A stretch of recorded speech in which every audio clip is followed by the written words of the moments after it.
పల్నాడు జిల్లా పెదకూరుపాడులో చంద్రబాబు పర్యటించున్నారు. క్రోసూరులోని ఎన్టీఆర్ సెంటర్లో ప్రజాగళం సభలో పాల్గొబోతున్నారు. మధ్యాహ్నం వెటరనరీ ఆసుపత్రి దగ్గర ఏర్పాటు చేసిన హెలిప్యాడ్కు చేరుకున్నారు.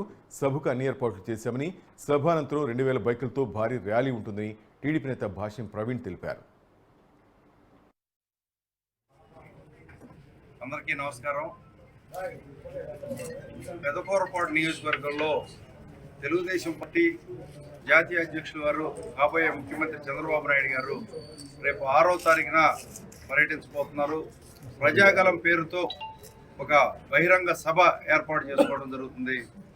అది పెదకూరుపాడు నియోజకవర్గంలోని కోసూరు మండలం హెడ్ క్వార్టర్ కోసూరులో చేయబోతున్నాం.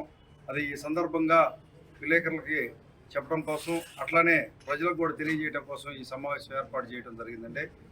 6వ తారీఖు సాయంత్రం 3 గంటలకు ప్రజాగలం బహిరంగ సభ కోసూరు పట్టణంలో చంద్రబాబు నాయుడు గారు పాల్గొంటారు.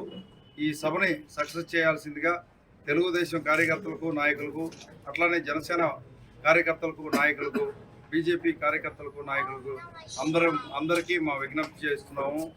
అదేవిధంగా రాష్ట్ర ప్రయోజనాలను దృష్టిలో పెట్టుకొని, రాష్ట్రానికి రావాల్సిన ప్రయోజనాలను దృష్టిలో పెట్టుకొని దీర్ఘకాలిక ప్రణాళిక మేరకు మా నాయకుడు చంద్రబాబు నాయుడు గారు, పవన్ కళ్యాణ్ గారు ఇద్దరు కలిసి బీజేపీతో పొత్తు పెట్టుకోవడం జరిగిందండి. 3 పార్టీల కలయిక త్రివేణి సంగమంలాగా పార్టీ రాష్ట్రాన్ని రక్షించడం కోసం, రాష్ట్ర ప్రయోజనాలను దృష్టిలో పెట్టుకొని మాత్రమే